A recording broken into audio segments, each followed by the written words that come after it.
Oh, hey, let me quickly share you something.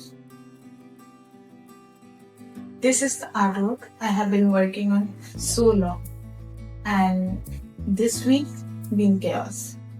Between classes, lectures, and exam prep, I couldn't finish this. But instead of skipping my upload, I wanted to just share the process. Since it's the time of my university midterm exams, I am running highly out of time. And the moment you will be watching this video, I will be sitting there in my class and writing my exam. Somewhere between shading and revising for exams, I realized progress doesn't always look like completion. Sometimes it's just sitting down and giving your craft the time it deserves, even when your mind is somewhere else. Every unfinished artwork still teaches you something: patience, balance, and priorities.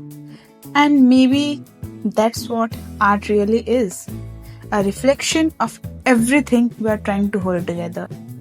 I will complete this piece after my exams or between my preparation leaves.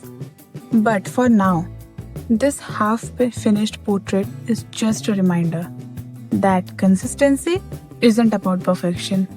It's about showing up even halfway and trusting that the rest will come one day. Okay, enough. Now I'm not going to be a chatterbox for today. Let's together enjoy this process. And yeah, one more thing. If you want to place an order of your sketch, then please check the description for details.